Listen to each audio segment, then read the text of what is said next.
Hello, my name is Michelle King. I have a friend who asked me to explain a little bit of what I do for hand and wrist support because I am hypermobile and I play the violin. So I'm just going to show you a little bit about what I do for this. This is not medical advice, and you should always check with a physical therapist or an athletic trainer before doing any kind of taping or things on your own, because there can be sensitivities to the tape, or you can compress a nerve or block a muscle that shouldn't be blocked. So you have to be careful about taping. This is just what I do to kind of give you an idea. So also what you should know about hypermobility, that is where your joints go beyond a normal range of motion. Is not everybody's hypermobility is the same. The standard diagnostic doesn't actually cover most people's hypermobile joints, and especially not joints that are used by musicians. So a lot of musicians get missed. So they might be checking how far back your finger can go this way, but they wouldn't actually check sideways stability, which is where my instability is. My fingers can go back almost the 90-degree diagnostic criteria, but not quite. Some people can go back further, but my instability lies from a side-to-side motion in my knuckles down here, and then I have some instability in my fingertips. So it can make some things difficult as a musician.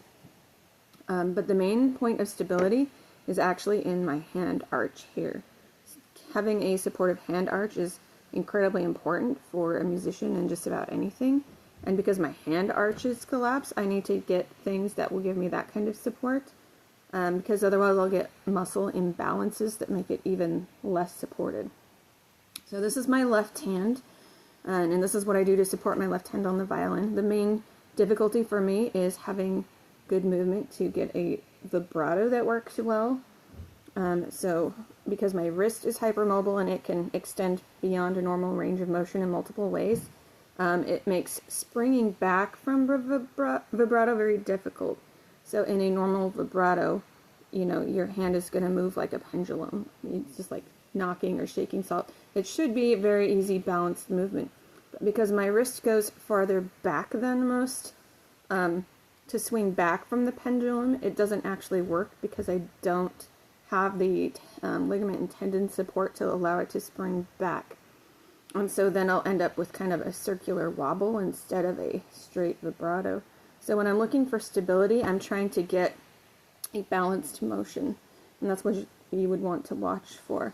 The other trick is on the left hand of the violin, your hand is supinated, which means it is upturned at a not such a normal angle, and so that also affects the balance. So when I'm supinated, I'm more likely to rotate. So I have to have good balance on the side in that position. So the sports taping videos you'll see about wrist stability, they're for a neutral wrist position. So when I do this taping, I have to keep in mind that supination.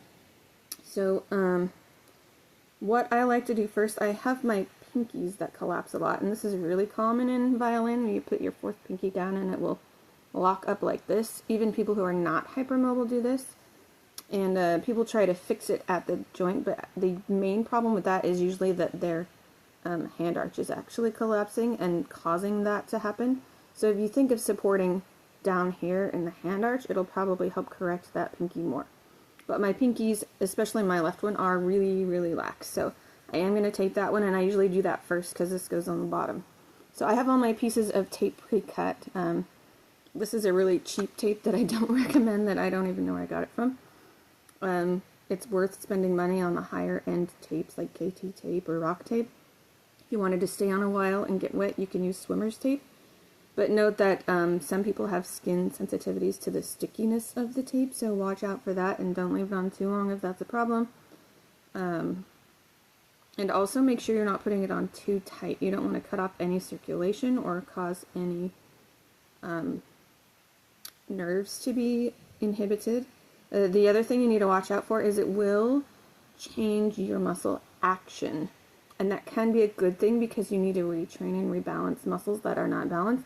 But you will also get fatigued more quickly in some places, and it can cause improper muscle action, which is why I recommend doing this with consulting an athletic trainer or a physician.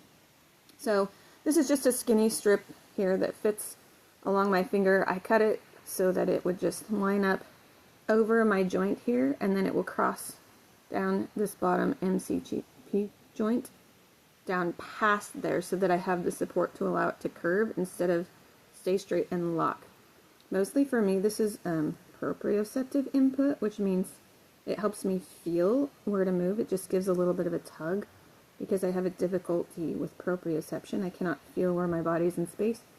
So I'm just giving it a little bit of stretch so that it pulls on my skin instead of just sits there.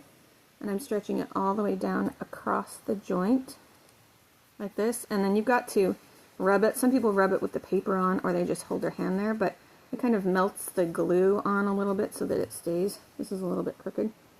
But now it pulls on my finger a little bit.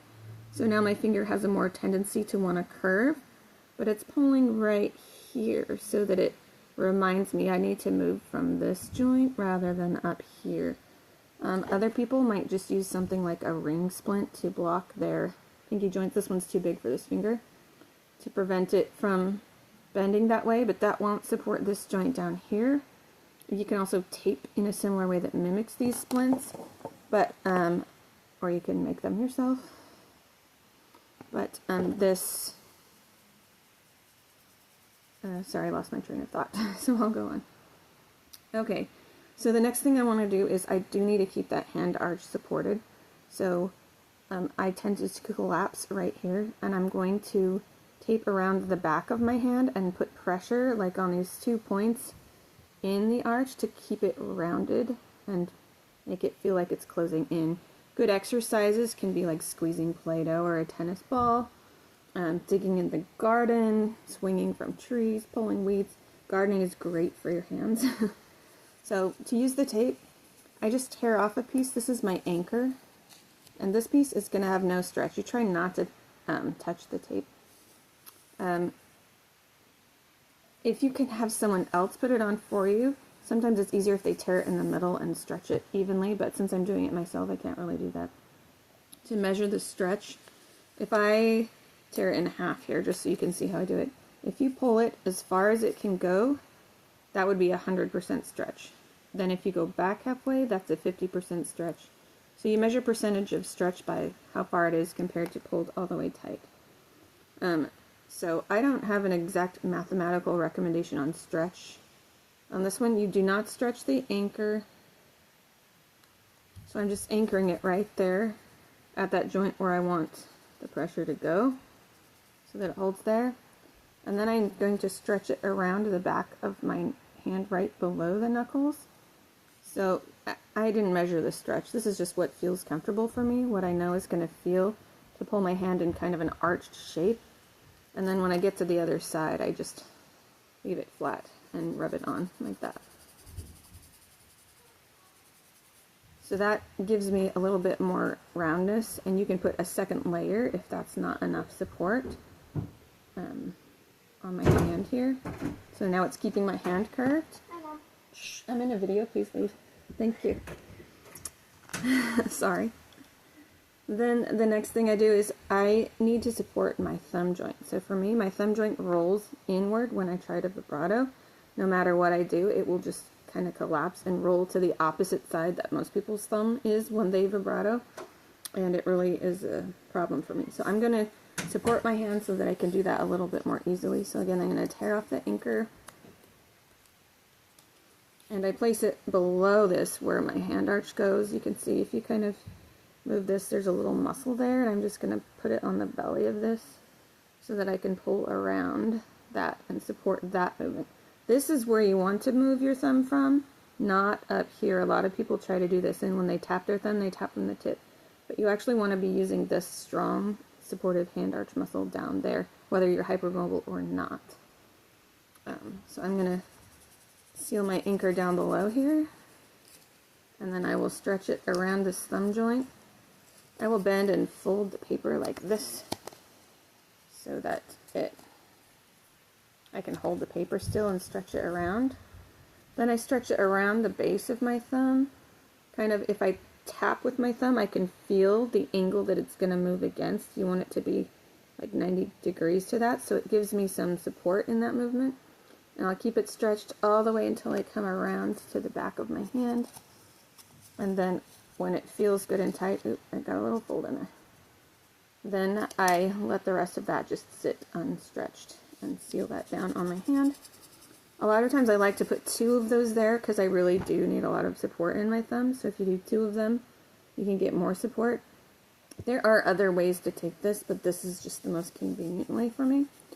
And if you've ever had like thumb problems from holding a clarinet or a violin, that is a common thing. This type of taping can help with that. But always, again, consult with your physical therapist. The other thing I need is wrist stability. I'm making a video